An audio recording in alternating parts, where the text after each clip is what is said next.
The famous Danish philosopher Søren Kierkegaard once said, "Life is not a problem to be solved, but a reality to be experienced."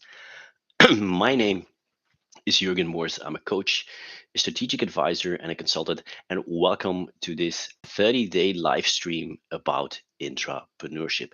Now, why did I start off with this quote? Well, for those who tuned in yesterday and when you talked about the traits of a successful intrapreneur, I told you, you don't become a successful entrepreneur from one day into the next, or you don't wake up suddenly as a successful entrepreneur. No, it is a journey.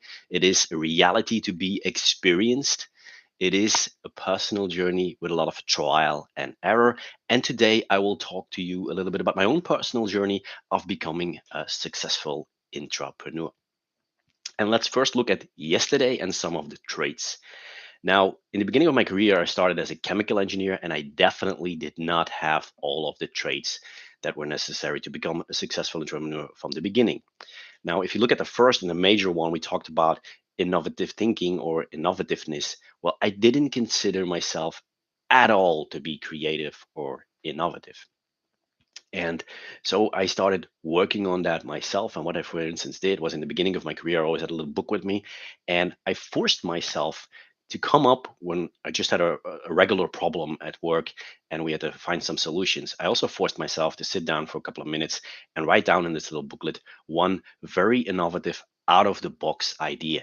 And I had one prerequisite for that is there were no boundaries or constraints. If, for instance, a stone had to fly for my solution, it was allowed to fly at that point in time. It was without constraints, but it needed to be out of the box. And that's the way that I trained myself to become more and more creative and also learn to think a little bit out of the box. Now, like I said, I was graduated as an engineer, and you need to become also strategic. One of the points we talked about was strategic. See that it fits to your business. Well, this was not the case for me in the beginning because when I graduated, I thought, okay, I know a lot about technology. So with my first innovative projects that I went to my first boss at the time, I always came back with no. And one of the reasons was there's also this guy or this person from finance there, and he would start asking me questions about what's your ROI, what's your business model, stuff like that. And somehow he always cornered me somewhere. He always caught me in his net, and so the answer was in the end no.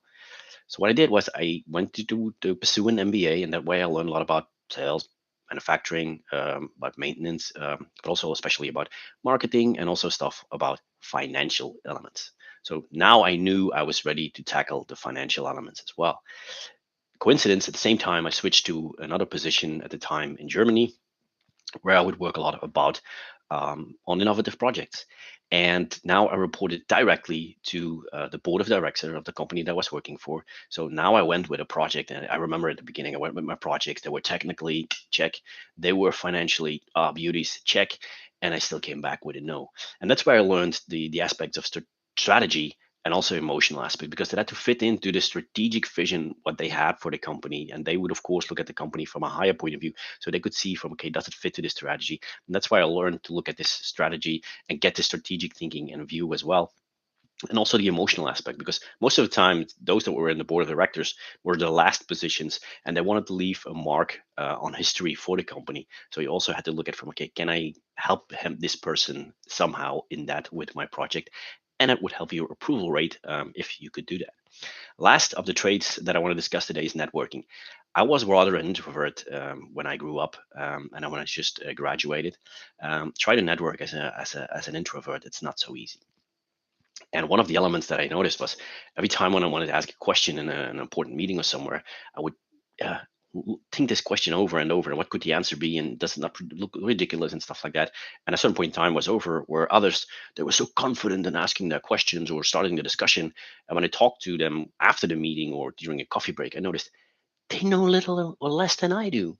So one of the coaches that I had taught me to, you're going from now on, every time when you are in such an event or in a meeting, don't think about it, but make your impact in the first minute. Say something, ask a question, make some kind of proposition, but do something in the first minute.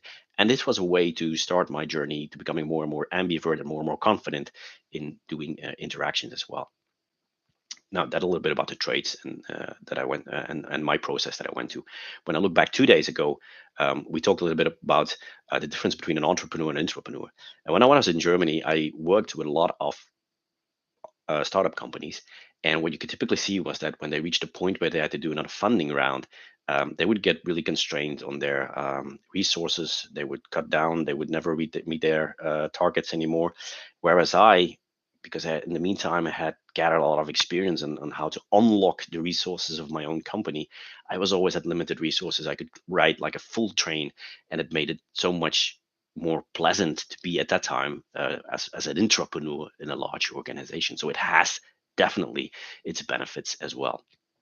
And the last thing is about 3 days ago, we talked about all of those, let's say benefits that you can have, those 6 benefits that I noticed or that I told you about that are for an entrepreneur. And one of them was being happy. I was always happy and positive at work. Over time, I learned to have bigger and bigger impact. My projects grew. The impact that I have on the organization grew. I will tell you a lot more about that in the coming weeks, the weeks to come. But also my career advanced faster than others. And last thing, also my innovative thinking, because like I said in the beginning, with the trades, it is a muscle that you can train. Also, my innovative thinking became better and better, and other people started looking at me. Your colleagues started looking at me as this really innovative guy. So it was a complete turnaround from where I started at the beginning of my career. Now, this also brings me a little bit to the end of this live stream today. And I would ask you from, okay, what are the things that I told you now today about my own journey resonates most with you? Put it in the chat or take it with you and take it into our day 7 tomorrow when we will do a short recap of the first week of this live stream. So I'd like to see you tomorrow and have a nice Sunday. Bye bye.